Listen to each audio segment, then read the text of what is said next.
Okay. Thank you everyone for joining us this evening. For those of you who I haven't met yet, my name is Dan Kovatz. I am the Executive Director of the Illinois Democratic County Chairs Association. Tonight we have our next installment of our virtual training series. And tonight's going to be a really good session for us. Before we get into the session, I just wanted to kind of lay out some of the ground rules for the session. One, everybody is muted throughout the session here, and we've got a lot of people on, so this way we're able to try and get through as much of the information as possible. So as you have questions throughout the session, please put them in the chat and we will ask them as we're going along. As I kind of said, we have a lot of people, so we ask that you be respectful throughout the session. We're going to be here for about an hour. So while you're here, please turn your cell phones off, put them on vibrate. The email doesn't have to, be responded to until we finish up. Be present while you're here. If you have to get up, go to the restroom, get some water, great. But while you're here, please be present while we're going through the session. And the big thing is we're only going to get better if we ask a lot of questions. So we're here to learn. So please ask as many questions as you can. We'll get through them as we're going. And if we can't, we will make sure we get the answers to you afterwards. So as we're kind of getting going here, let's start it off with just a quick icebreaker in the chat. If you can put where you're from. Also, if you are a county chair or a precinct committee person, or if you are an elected official getting ready to run in the 2022 cycle, go ahead, enter all that into the chat now so you get an idea of who's joining us tonight.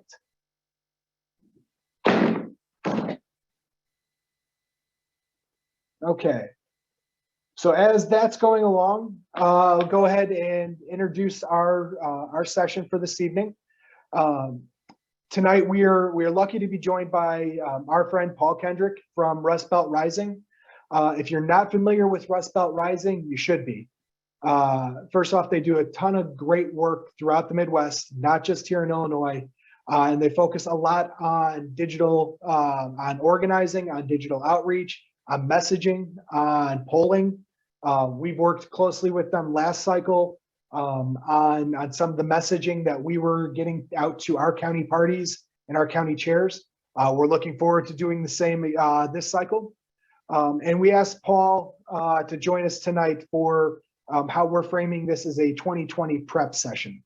Paul, along with being the executive director of Rust Belt Rising, Paul comes from the Obama White House, veteran of the Pritzker campaign in 2018, worked in Wisconsin as well. So a wide range of experience throughout the Midwest and has really kind of been at the forefront on a lot of things that are going on with messaging and outreach, along with being a published author, I might add too.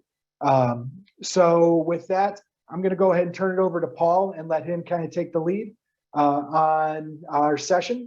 And as we're framing this as a 2020 prep session on what worked in 2020, what we need to focus on for 2022, messaging, organizing, and outreach. So with that, Paul, the floor is yours.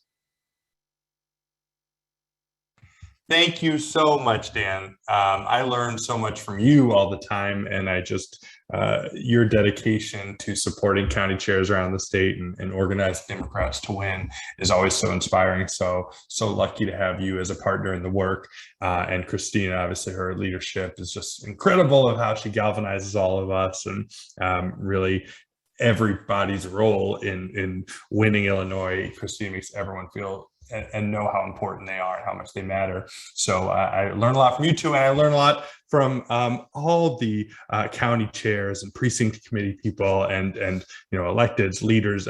Thank you everyone for being on the call tonight, for the work that you do. The first time I spoke to this group in Springfield, I said, and I still feel this way, so I just want to reiterate it, that I think it's sometimes unheralded how important you are and the work that you do.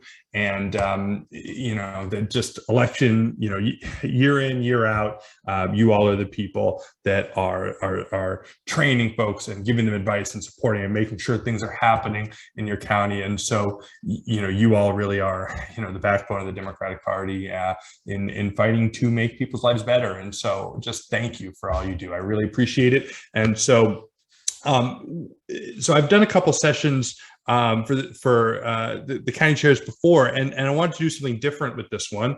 And Dan had a good idea, which was to really focus in tonight on things that worked last election that will help us in this upcoming one here in in this build years. We're getting ready for these crucial midterms. The things that we can really learn are effective. So I'll draw on some kind of familiar, if you've seen me talk before, maybe some themes that we think are really important, that we find work in Midwest messaging, that we believe in at Rust Belt Rising. But if you have seen me before, most of this will be new. So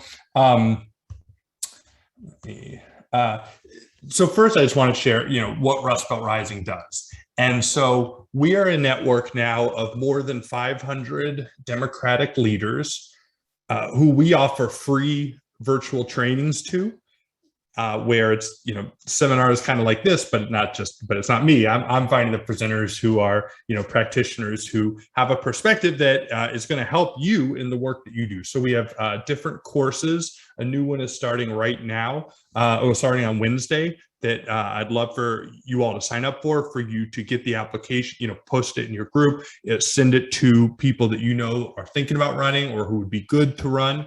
I'm going to put the link in the chat for this, and the first session.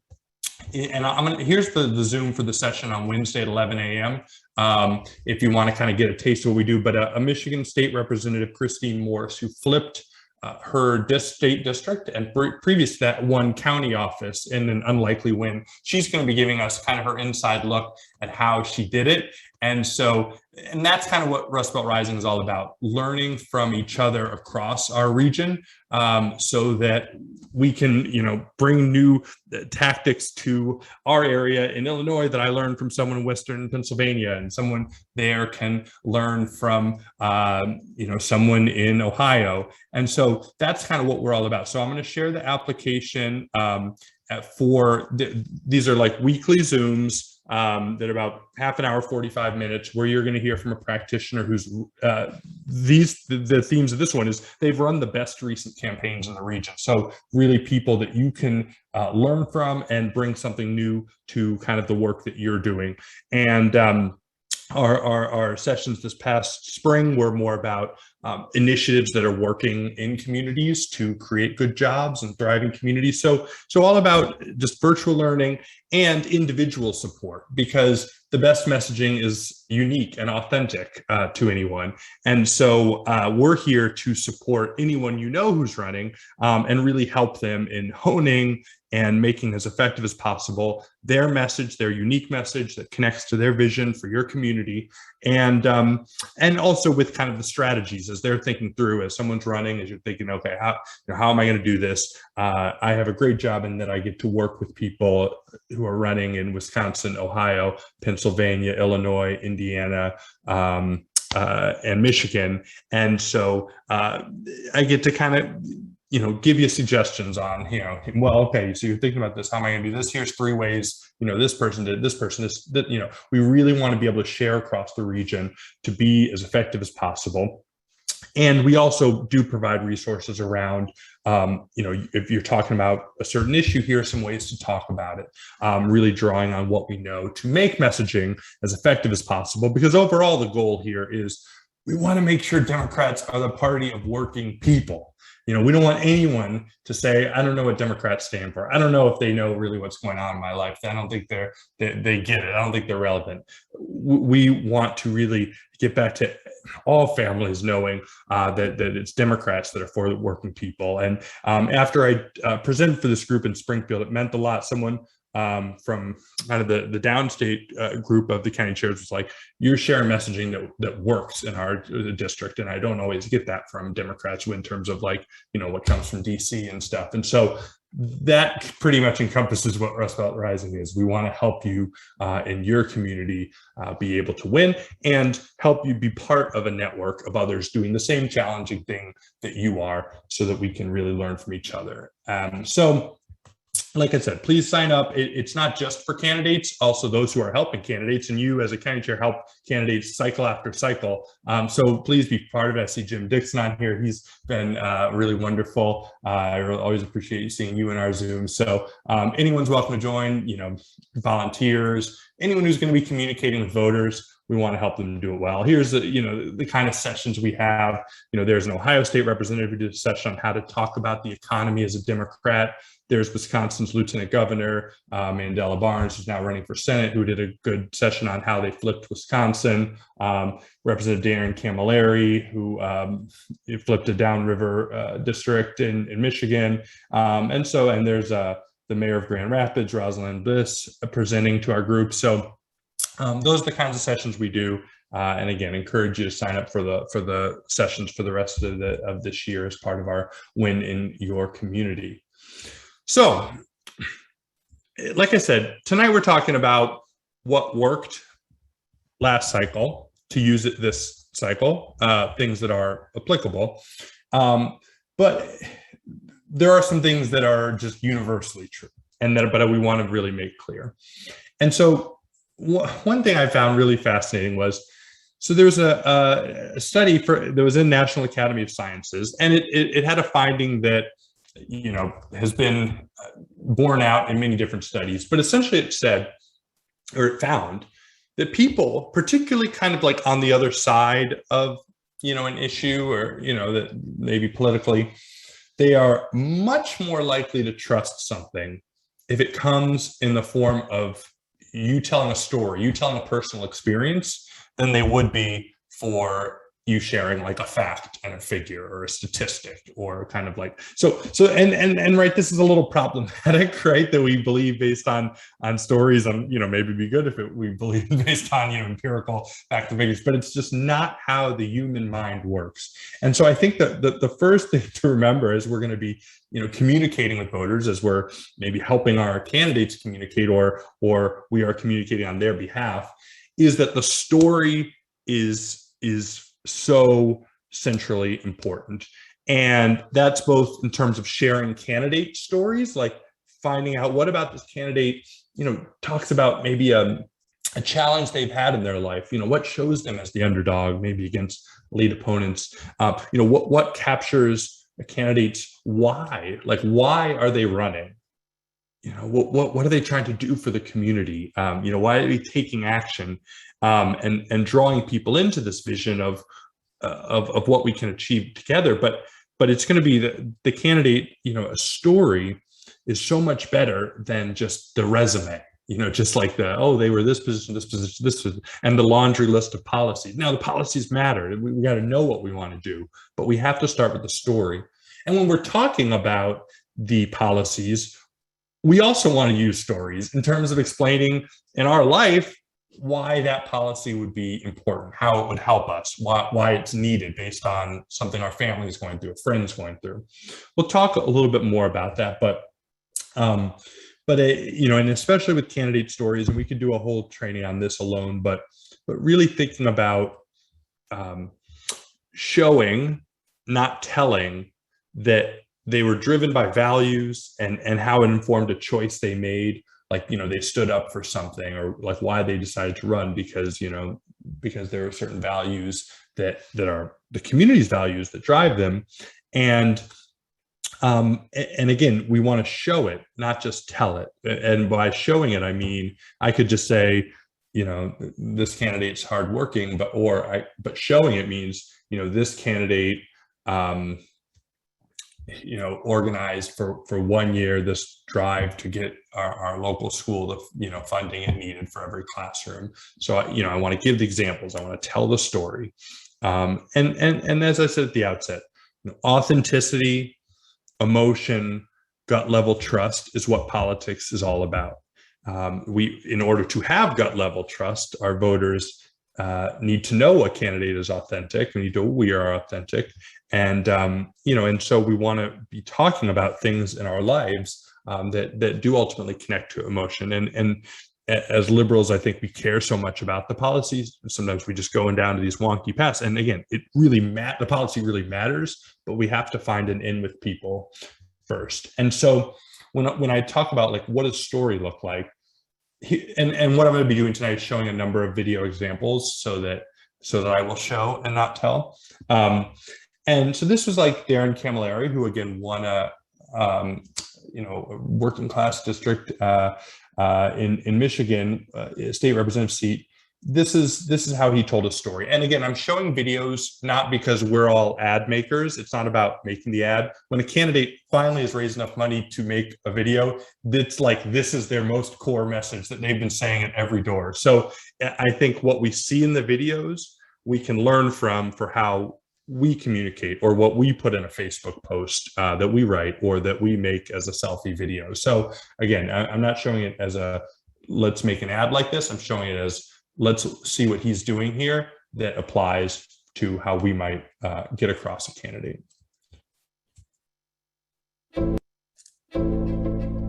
I'm a state representative, but my story is not what you'd expect. I'm the son of an immigrant from Malta and a Mexican-American woman who met on the factory floor.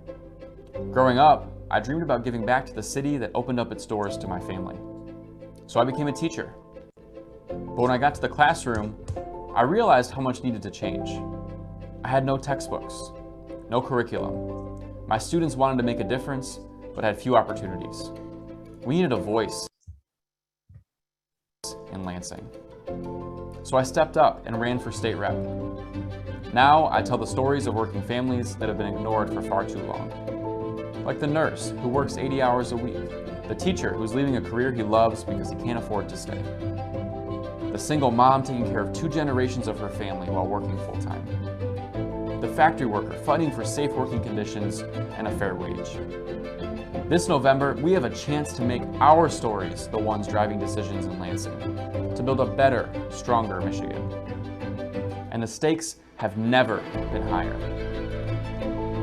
This election will decide if we'll address Michigan's many challenges: improving our schools, preventing another Flint water crisis, fixing our roads, lowering auto insurance rates, and protecting and expanding our health care. We need voices at the table who will stand up for working families. This is our time to lead. I'm running for re-election to tell our stories, to stand up to those in power who have lost touch with doing what's right. I'm Daren Miller, and I'm asking for your vote on November 6th. So you see how he started with story. He could have started with, I want to do, XYZ policy issue. And, if you were talking to this candidate, you might have been thinking, okay, well, what are we going to get across first? Well, he started with that he became a teacher. Well, he started with his family and his values. They, union members worked on a factory floor. They, and then he becomes a teacher. He sees that kids don't have the resources they need. He makes a choice. That he is going to run. And then it connects to what people are going through. The challenges that folks have, that's not unlike what a lot of the families are facing, and then what he wants to do, that vision. We want to prevent a water crisis. I think that's a really good example of the way, and again, one can do that in a few sentences of a Facebook post, or when you're talking at the door, it wouldn't sound exactly like that, but always beginning with who this person is. Here's another example of that from Christine Morse, who's going to be presenting on Wednesday, so sign up for that Zoom. You'll meet her. Okay. Hey, honey. Hey, Mom. I'm Christine Morse, a Michigan mom, spouse of a Navy veteran, Kalamazoo County Commissioner, and cancer survivor. I know challenges: navigating our broken healthcare system, raising young kids, and worrying about their future. So I got involved here in Southwest Michigan, fighting for clean drinking water and helping to rebuild after the floods. I know how to rise to a challenge, and I'll stand up for our families. So again, they had some cute stuff in the video with their family, but that could have been what she said at the door. That could have been what she said on the phone. I'm a mom, I'm a fighter. I'm a wife of a service member or a Navy veteran. She really started with who she was in ways that connect to the community, in ways that are relatable and resonant. You got the sense, oh, okay, yeah, she's like me. She's like me, or she's like people I know. And then had a clear sense of what the community wants and what she's fighting to do. But she made that choice. Remember, the choice is always a key part of the story. I decided I was going to run. And then in talking about, we're going to rebuild after, floods they had and, near her in Michigan. And so with a strong vision of the future. So again, someone sees that. There's a reason these candidates chose that kind of order of things, and those are candidates that won, and people see that and they're like, okay, I trust she would do the right thing for my family.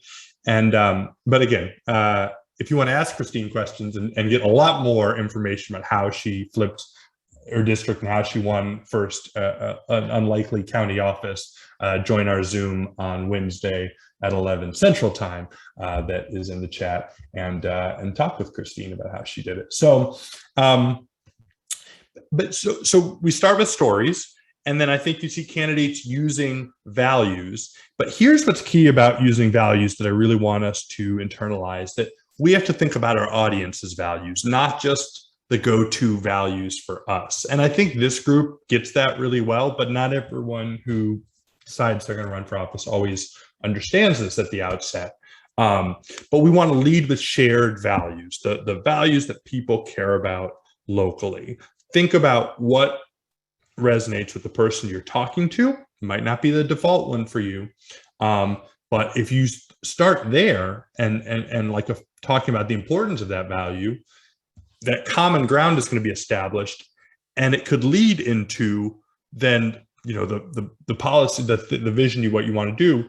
It might be explained by that value, because once we say a certain value, for instance, like, hard work, really, people work so hard around here. Hard work really matters in our community. Okay, so someone's nodding. Yeah, all right. Doesn't sound like the Democrat I'm used to. Yeah, hard work matters to me. But here's the problem. People can't afford their prescription drugs, and they've been, working their whole life. So the value introduces the problem, but then it'll also give us the solution. So we need to make sure, that we lower prescription drug prices for hardworking people, like those in our community. Some of the values that I don't always see Democrats going to, that are not like the go-to for, maybe progressive activists, but are for a lot of people in our communities that we should think about opening up statements with, are like family and faith and patriotism, American ideals, American history, figures like veterans and respect for, our veterans, our military. And certainly hard work was the example I just used, and has been a big Rust Belt Rising one that we find in every community resonates, because everyone's working so damn hard. But those are the kinds of values that I think when people hear from us, they trust what might follow, and that it explains the policy. Go ahead in the chat and give me some examples of other values. What are values that resonate in your community, that if they were, at the start of a statement, that maybe it's something you're posting on Facebook, maybe it's something you were saying at a door. What's a value that resonates in your community? Just go ahead and let's generate some ideas in the chat. But yeah, I gave you a few here to get you started: family, faith, patriotism. What are some of your local values? Clean drinking water. That is a universally supported policy. Like, that's like 98% support. So it's a great policy to talk about. And in the first talk I gave to this group, I said how if you want an in with environmental issues, talk about clean drinking water. But the value would probably be, say, family. Like, we want to make sure our families mean the most to us. We want to make sure our families are healthy and safe. That's why we need clean, safe drinking water around here. So it's an overwhelmingly popular policy. But local businesses, that's a good value. Community, absolutely. Fairness, loyalty, being nice to each other. Yeah, those are wonderful ones. what's happening in our schools. Yeah, I mean, I think, our children might be the value there. And so what's happening in our schools, for them not to have the funding they need, or, for extremists trying to get on our school board and politicize what's best for our children, that's wrong, because we believe in family, and I think family is a value to explain the woman's right to choose. The former head of the Democratic Party of Wisconsin, Martha Lanning, gives a great one where she says, my children are the most important thing in the world to me, and I believe, a woman's right to make her choice, is between her and her family and her doctor and her faith, and and so she's like using the value to make people supportive of a woman's right to choose. Respect is a great one. Inclusion is a good one. So these are great, everyone. Here's a bunch more.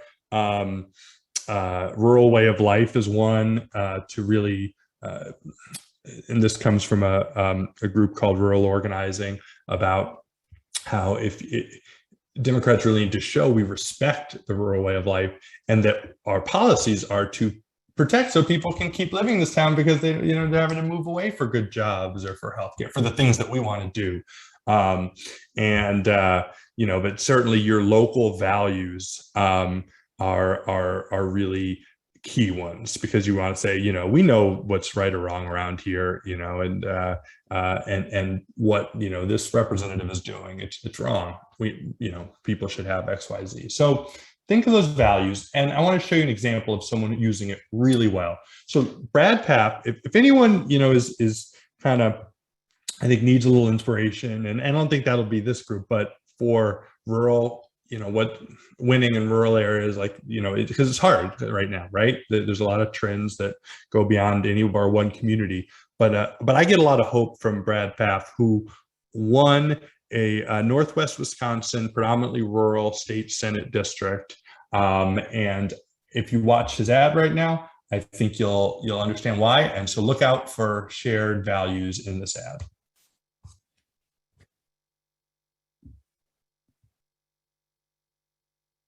My family has farmed in this area since the 1800s. One of my oldest memories is working with my dad on the farm.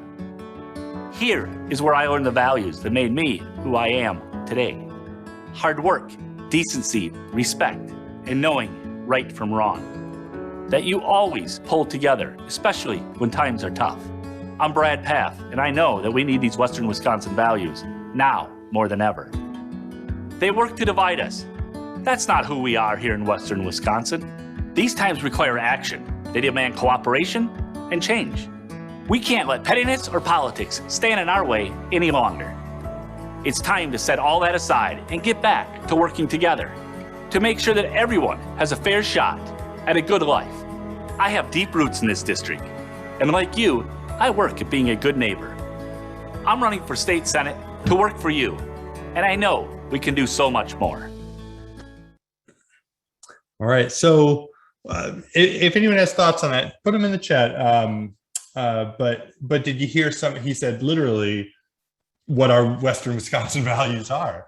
And he started at the very start with stories still, of his connection to the community. He establishes in like 5 seconds for anyone that like, oh, this guy's one of us. Like no one's thinking, oh, this is some coastal, cosmopolitan, self-righteous Democrat trying to tell me what to do, or some of the unfair ways that our brand is damaged. This is some, sanctimonious city liberal. No, there's like just an immediate like, oh, okay, this one of us knows our values, and then it's something really important that he does is that he explains what the other side's doing. They're trying to divide us, but we know better, and because of our values, and then here's what we need to do, and that's his vision.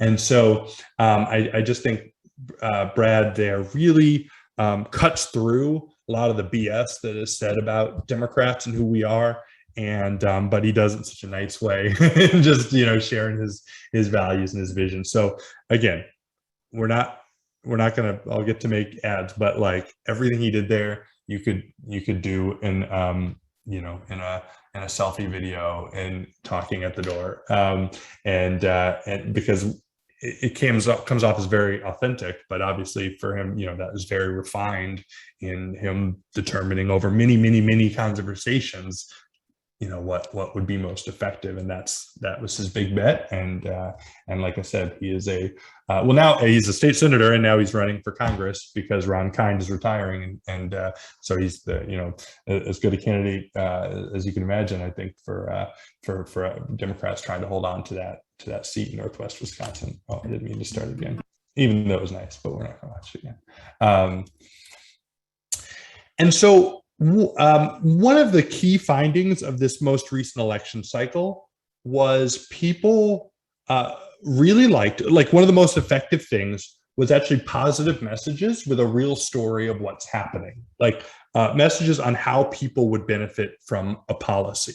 And that was really, I think, eye-opening for people, because there is so much negative ads, negative campaigning, and there is a value in contrast sometimes. And there are reasons so much money is spent on negative campaigns and stuff, and driving up unfavorables of the other side.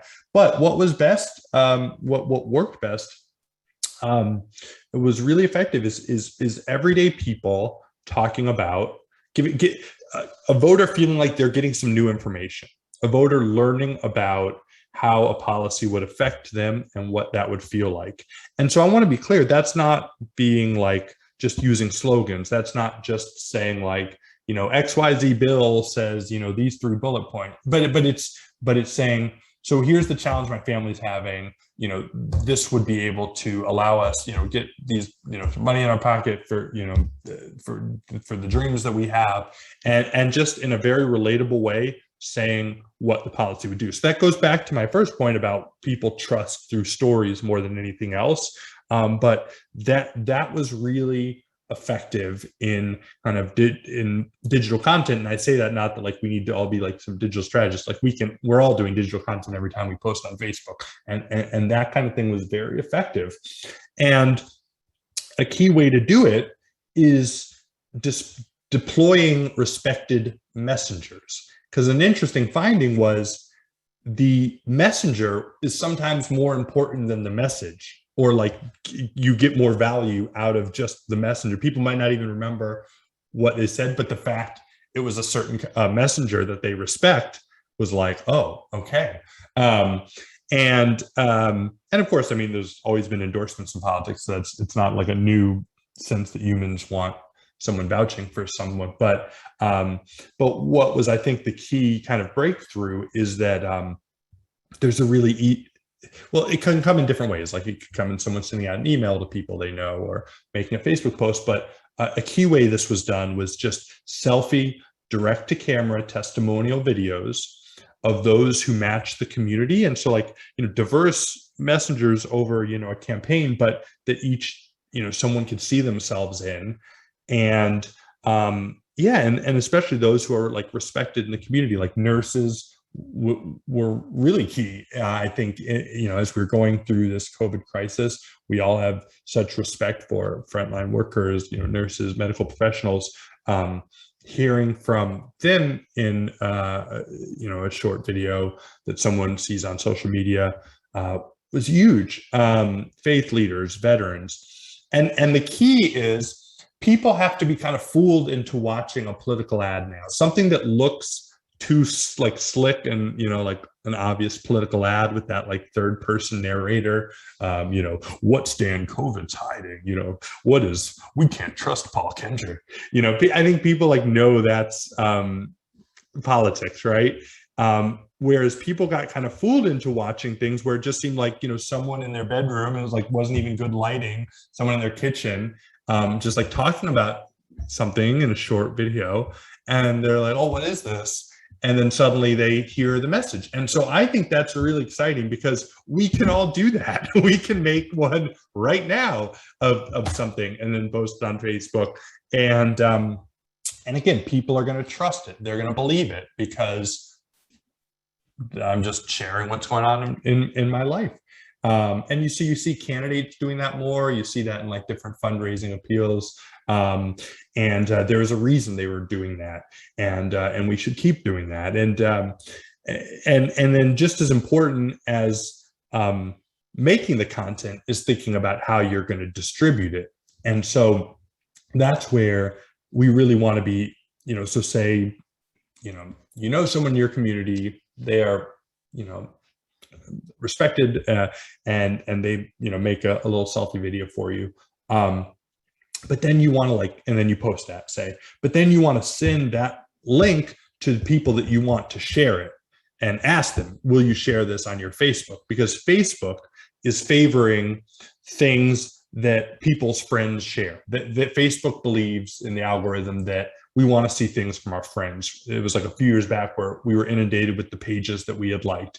Now we get more of the stuff from our friends. So we need to ask our friends to share things. And there's tools like Action Sprout that can help you do that. But you can also do that the old fashioned way of, messaging people the link. Will you share this? Will you share this? Think about who has what network, who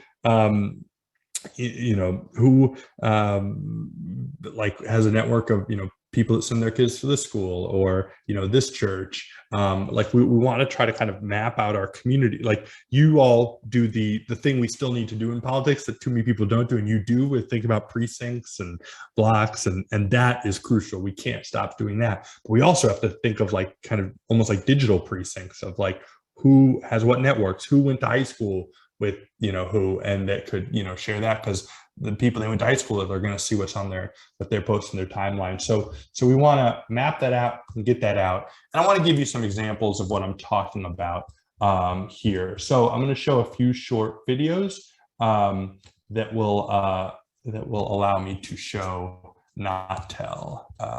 So first one is when I was talking about, what we need to do with policy to kind of make it very relatable. That's going to be something that happens with this first one that I think is important for Democrats, especially as we're trying to get a lot of results. We need to talk about these things so people understand they're important. So here's this one is this one's on vaccines. So this is like a COVID one. I'll come back to what I was talking about in a second. Because of COVID, I haven't been able to take care of my granddaughter who lives next It's been a little slow loading. I don't know why. door. Both her parents work full time and could really use my help. I got the first dose of vaccine a week ago. I can't wait to get the second dose. Then I can start babysitting her. I can't wait to hold her in my arms.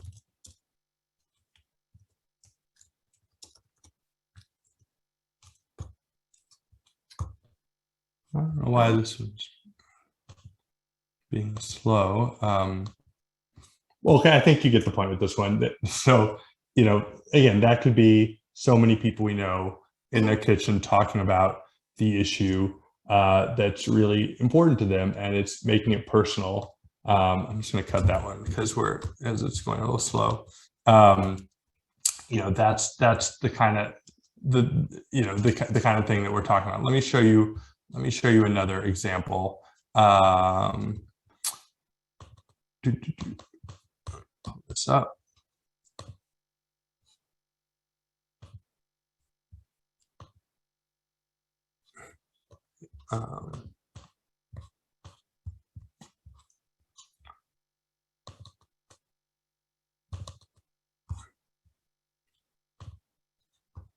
Sorry, this is being slow. Just give me 1 second.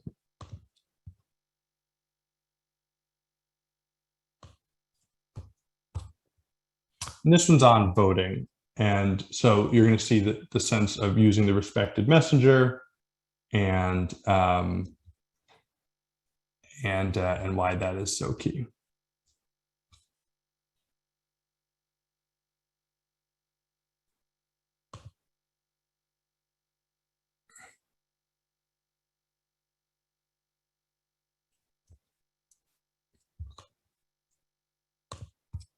The benefit of mailing in your vote is that it's no contact, it's safe, it's easy, it's a way to have your voice heard. I've already requested my absentee ballot because it is the best thing for my situation. As a healthcare worker, I really urge people to vote by mail. Look into how to get your absentee ballot and do it as soon as possible. Simple as that. So, you know, when you're North thinking about making an appeal for, you know, people voting. So there they had a messenger that was, you know, that is respected as a, you know, as a nurse, and then we're talking about, you know, just being able to, you know, to use the mail ballots. Let's see another example. So this one.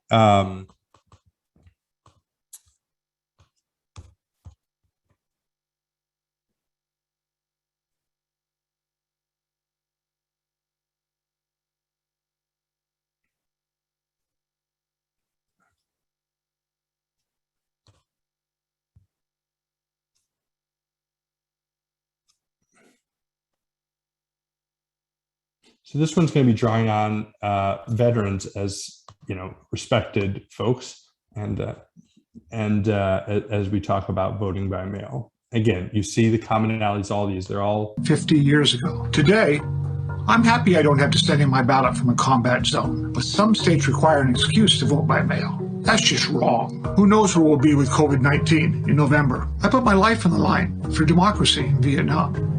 Why would you put me at risk again? In times like this, more than ever, all Americans should know they can vote by mail. So again, the first time I voted by mail, I was deployed overseas.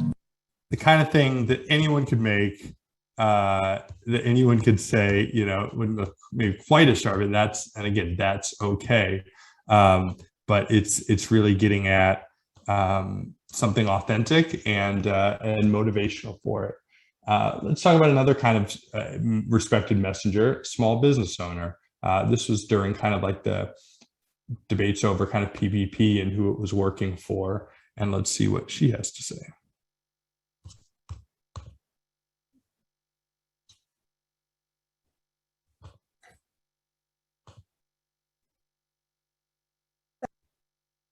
I'm a small business owner. I applied for the PPP. The big banks obviously wanted to cater to the bigger clients. I wish that we would put more people in place that understand our plight instead of catering to big corporations. So, you know, and again, too often Democrats don't neglect to really make ourselves, you know, the party of Main Street businesses standing up against, you know, the big corporations. But that's kind of what people like about us when they do think of us that way. You know, we're, again, working people. So that was her doing that. Another example here in kind of relative to COVID that I think will speak for itself.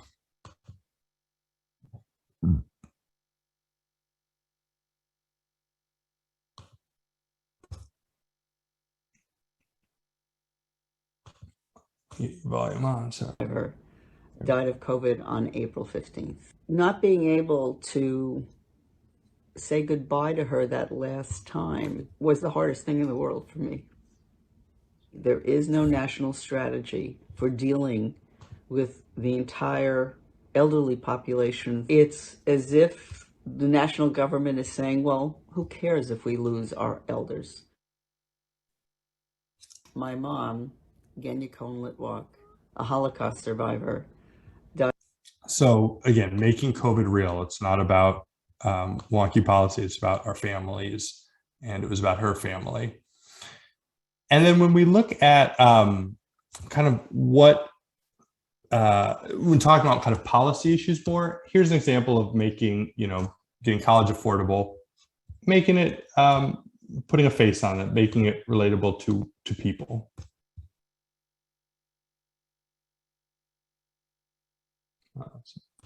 Prosper. We know that we have to invest in our future, but right now we're just not doing that. We need to make sure that the young people in this country are being equipped. If people aren't awarded the same opportunity, how can, as a society, we grow from this? Everyone should have access to affordable college. Joe understands to improve the lifestyle of an average American, that college needs to be cheaper. It starts with access to affordable education so that everyone can get the skills they need. We all deserve a proper education so we can go off to the world and prosper. We know that we have to invest in our future, but right now we're just not doing that. We need to make sure that the young people in this. So again, we're seeing the way that, and you can get young faces, you can get young people in your community to talk about these issues, to be, the face of what you want to share. And we need those for people to see themselves in, what these issues are, what they're about. And then when we look at kind of what people like about Joe Biden, how he was able to get support, it was, again, using story, using kind of his roots. And this was a really popular kind of piece about him, because a lot of people didn't actually know Joe Biden's background. A lot of us do, and people older than us, but a lot of young people didn't, and so this helped.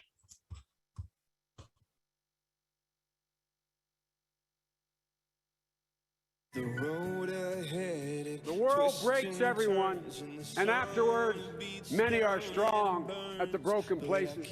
I've been made strong at the broken places. Biden's wife and daughter were killed in a traffic accident in Delaware. He decided to be there, so he traveled to and from Washington 4 hours a day to put us to bed, to make us breakfast. Jilly, I don't know what I would have done, kiddo. You're the love of my life and the life of my love. We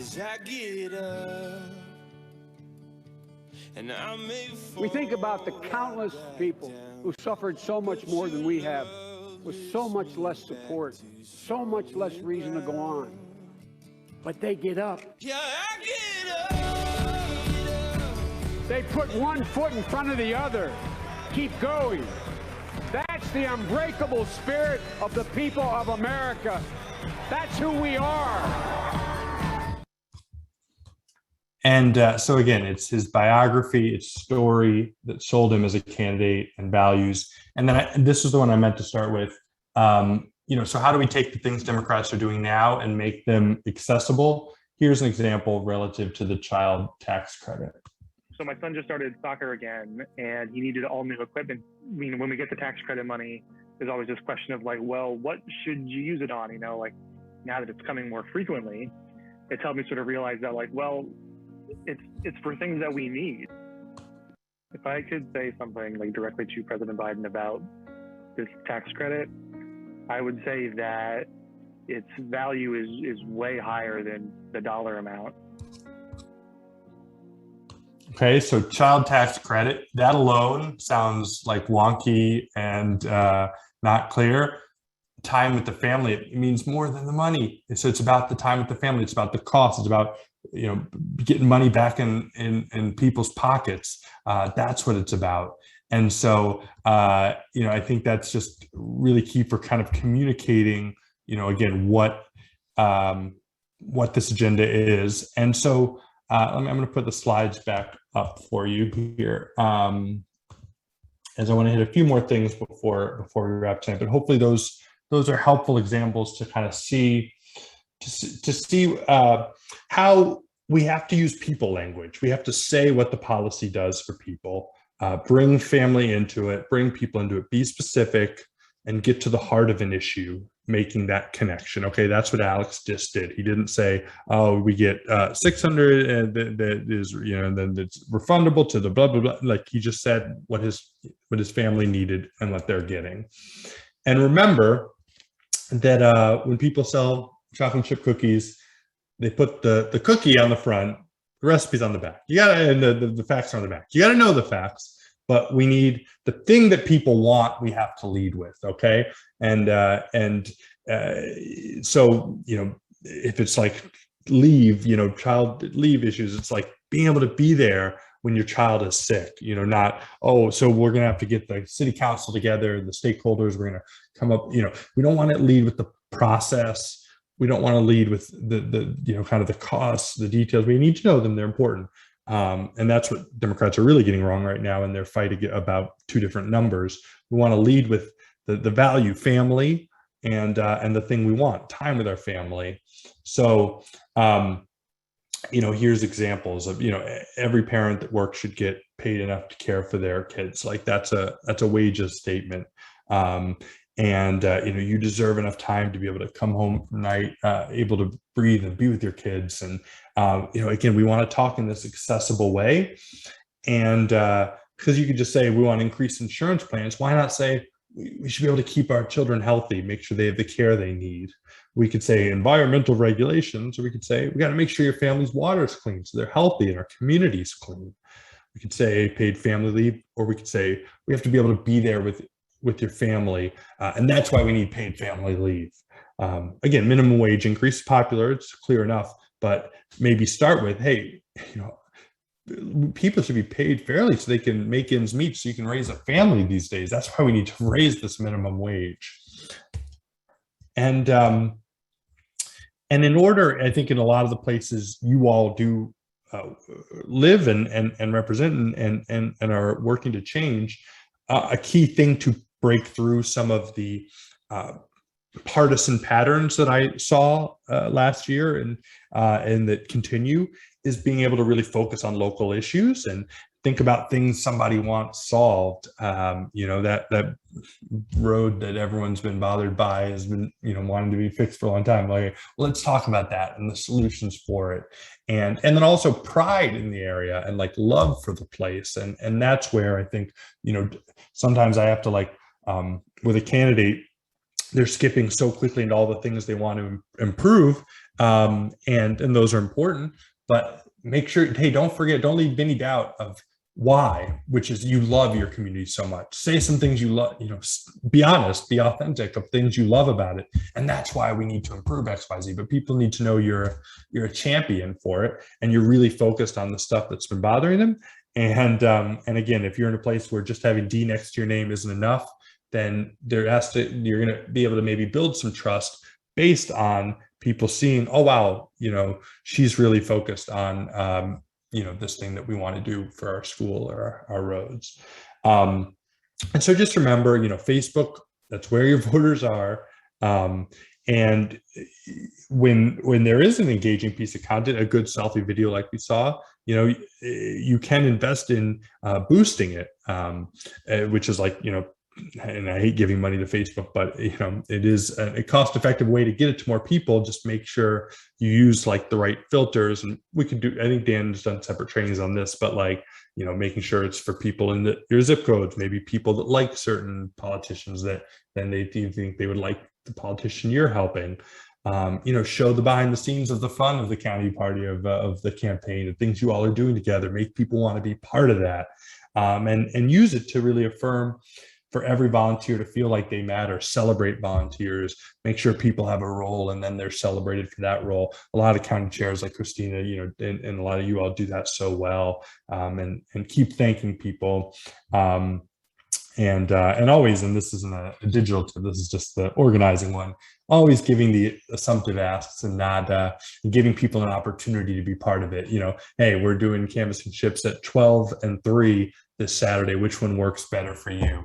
Not feeling like we're asking a favor, or, do you think you'd be interested in doing it? Assuming people want this opportunity to be part of something because they really matter. And maybe one of the best trainings that we had last year, I just want to pass along a couple of tips from, it was on persuasion. And the trainer, Ken Hyatt, said, you can't persuade if you're not persuadable. And what he meant was, and we could do a whole training on this, but when we go talk to people, don't just ask one question and then jump into our talking points. Ask follow-up inquiries, try to understand it more. I said, what issue matters to you? And they said, the economy. And why? How is it affecting you? And start, because we can learn from everyone. And when people sense that we really care about them and that we're open to learning from them, then they'll be open to learning from us, and we can have a human conversation. And so let's just kind of always keep that in mind. If I can learn something from everybody, and I want to approach outreach with that orientation. And then as we are going to be really getting out there as Democrats, remember that a lot of this agenda is really popular. We need the Democrats to pass it in DC, but look at this chart. I mean, everything this is for the bipartisan infrastructure package. Everything's overwhelmingly popular. And so we want to talk about it in the tangible terms: fixing roads and bridges, replacing lead pipes, broadband, getting that increased, investing in clean energy and, solar panels, wind turbines, raising wages of home care workers, all of this stuff, electronic vehicle, as you can see here, over 60% support of all of it. So they might not there's a lot of people who won't like the sound of Joe Biden, and they might be like, no, I don't think it's good. But if we talk about these things, then the support is going to go up overall. Same is true on what people talk about reconciliation, like the American Families Plan, all super popular stuff. As Democrats, we want to reduce the price of prescription drugs. We want Medicare, to cover, dental. We want 3 and 4-year-olds in early education. We want, expanding the child tax credit. We want to expand access to care for people. Again, you talk about any of this, you explain it, how it relates to your life. People support all of this stuff. And so we want to be able to get out there and do that. So we're actually not going to have time for that activity tonight. Instead, I want to take some questions and answers. But before we close, I just want to again say that I want to help you, and I want to help the candidates in your area. And so this is my email address. Feel free to email me any questions, or anyway, I love coming to different or to talking to different county groups. I've done that for a number of you. If you want to get a few of your folks together on a Zoom, I can do a modified kind of version of this. And I hope that you will sign up for Win in Your Community, which are the weekly sessions that we have this fall, so that every week you can benefit from someone who's again done this really well in our region, whether it's in Illinois or one of our neighbors, and bring stronger new strategies into your toolbox for what you're doing locally. So I'll again share the link to sign up. It's free. And then again, we want to work to give kind of individual support to honing the message of any campaign in your area to make sure it's as strong as possible. So I'll stop there, but I'm happy to hang. And Mitchell, so great Mitchell's on here. Mitchell Esslinger, great American. Love what you do in your community, and a valued leader in this Rust Belt Rising movement to change our region, to elect Democrats everywhere. So thank you again, Dan, for inviting me, and I'll stay as long as there are any questions. Oh, you're muted, Dan. Thank you, Paul. And why don't we go ahead, we'll open it up for some questions. Again, if you have any questions, please put them in the chat, and we'll go through them as we can, and have let's pick Paul's brain on where we're at with this. And just to kind of tie in, I know I sent Paul a message during his presentation. A lot of what he is talking about, we used very successfully in Illinois last year. Some of the county chairs that are on that were chairs last cycle, remember, we did our first TV ad buy last year for the County Chairs Association. We did a healthcare ad that was on statewide in a couple of media markets that was focused on healthcare, and went over very well, not just on the cable buys that we did, but on some of the digital buys. I think we might be doing something like that again this year, this cycle coming up. We'll see. So let's go ahead. Dan, do you want to show it? Yeah, I've got it pulled up here. Hold on.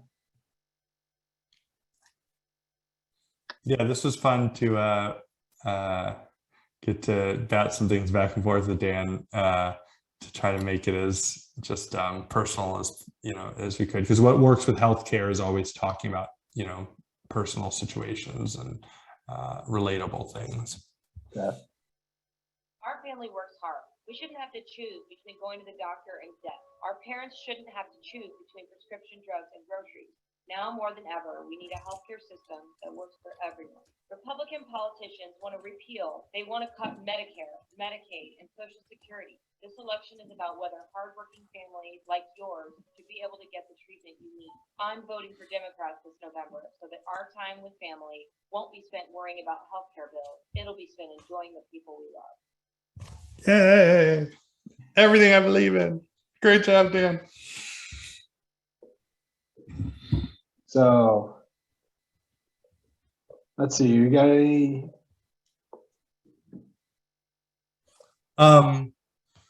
So Gary asked a question: are there some rabid personality types that are not worth engaging in dialogue, and vice versa? How do we try to group the latter? We don't want energies consumed by never to be convinced trolls. Absolutely, Gary. Really important that your precious time, is not spent on, people that believe, I don't know, the election was stolen from Donald Trump or whatever. Like, but so I think the principle I would think about is, if someone is kind of open to some degree, maybe skeptical, don't be afraid to talk with them a little longer than we're sometimes trained to when, when canvassing is all about, just, ask the two questions and mark them down and move on. I'm a believer of when someone's kind of, open but maybe, cynical about politics, but isn't just like a diehard, Republican. I say talk to them a little longer and really ask questions about their life, understand where maybe their skepticism's coming from, how when we talk about the economy or healthcare, whatever, where those feelings come from, try to make a connection, but save time in, the person that says, I don't know, Hillary Clinton, murdered a bunch of people or something, like, okay, thanks, nice talking to you, move on, next house. Don't waste time on them. And I think when you think about Facebook comments, sometimes it's not worth engaging in, the trolls. The only time I do think it's sometimes worth it if I'm thinking that other people will see my response. And so I know I'm not going to convince my Republican friend who trolls some of my posts. But there's some things I might want to say on there that my less political friends might read and might say, wow, yeah, I'm really on Paul's side on this. I don't want to be associated with these anti-democracy, pro-COVID, anti-vax people. So I think that's what I would delineate. But yes, be careful with your time, use it valuably, but don't be afraid to use it on someone who, is not a reliable Democrat, not a Republican. Let's try to make some inroads with someone who's open. So there's one question that I wanted to kind of flag in two parts, and it's the women's healthcare and reproductive question that we see coming up a lot in Central and Southern Illinois. And the reason I wanted to just get your thoughts, Paul, on it, but two, at the end of the session here, I'm going to drop the link in the chat. We did a town hall on women's reproductive health care a couple of months ago with Planned Parenthood and some of the women legislators. So we cover a lot of that information as well beforehand. But Paul, you're getting that question probably in every state. What are you seeing elsewhere, and how could we respond? Yeah, so I'm actually going to share my screen back and show you Martha Lane's response when she ran for office in I think it was Sheboygan, in kind of ruralish Wisconsin community, and she gave kind of the best answer I've ever seen that I think is worth, kind of worth copying for others or modifying to be authentic to you. You can see that, right, Dan? Can you see it? Oh, sorry, I can't see you, but I got you. Yeah. So I think, again, using shared values so that someone, I think if they heard this, they might, think if they're pro-life, okay, well, maybe I don't agree with her on this, but she's someone who cares about the same things I do. She cares about family. And then there's, and so I think this one is just a great example, but always shared values, always find the value that resonates with your audience.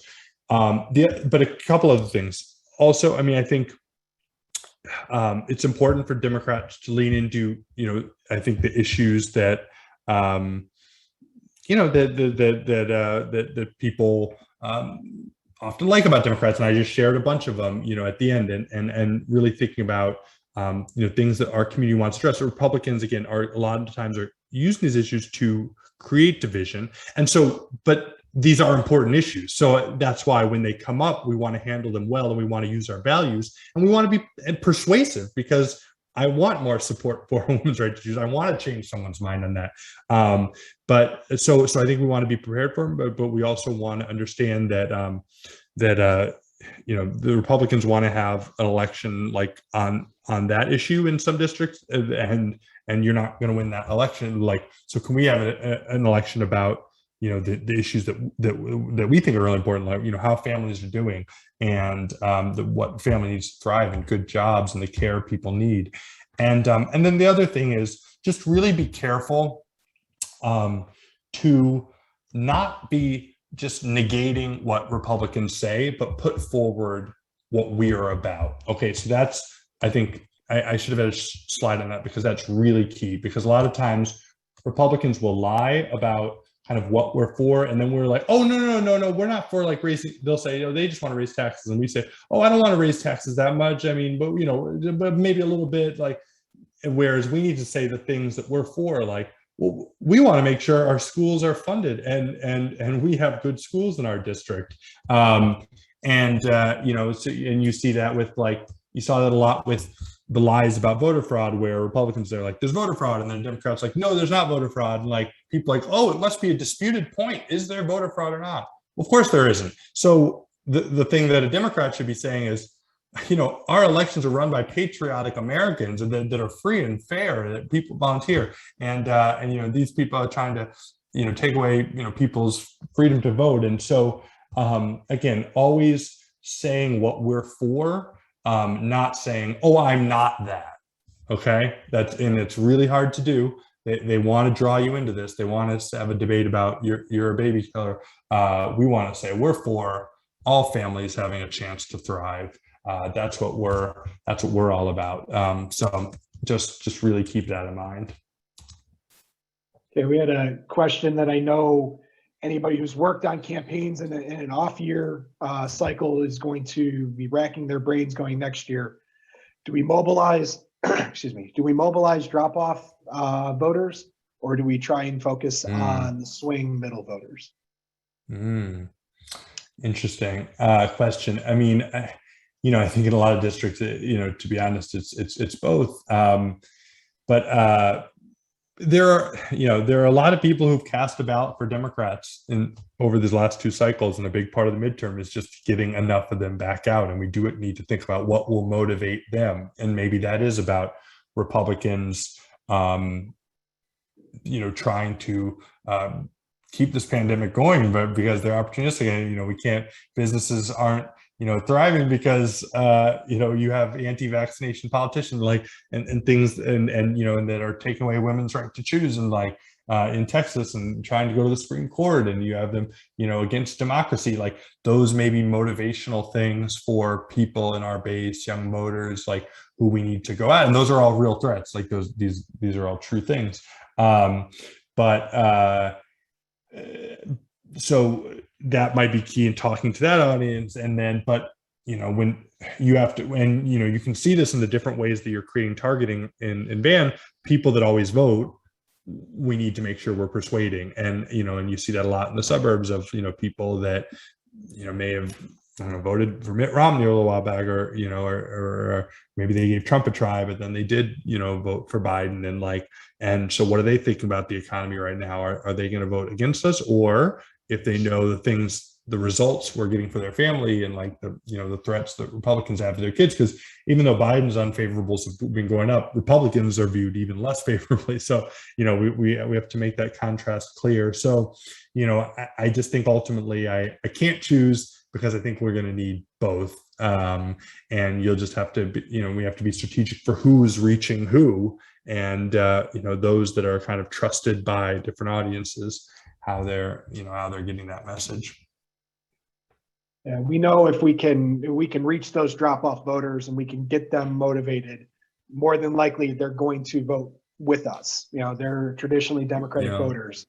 But to your point, Paul, if we're in a more red county, we're going to have to go after, the more swing voters in some of these areas. And we'd have to do that in a presidential year anyway, just the demographics just aren't on our side in some of these areas. Yeah. So yeah.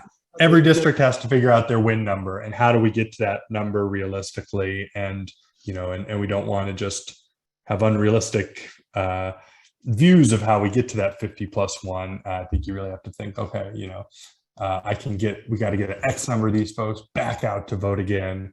And we need to persuade X number of folks who always vote to make sure that they vote for us. And Dan, I just want to, if you don't mind, the slide I was thinking of relative to the not negating thing, I'm just going to go ahead and show it. This is from a recent presentation I did.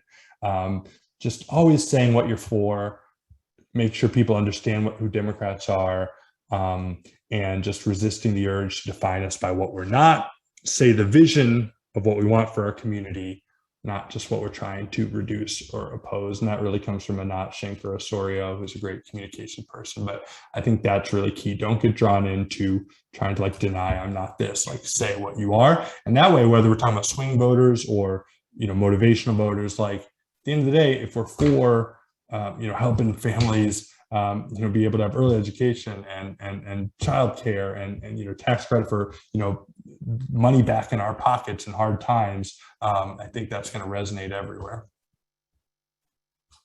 Okay, we're a little over an hour for the session. So why don't we go ahead? We've got one more question. We can wrap up on this. And this one is one that, again, we're going to be racking our brains on, but messaging suggestions for 18 to 25-year-olds. The new voters, how do we get to them? Yeah, I mean, I do think that's where some of the results of, hopefully that gets past the next couple of weeks are going to be really key of, talking about, clean energy investment, clean energy jobs, and,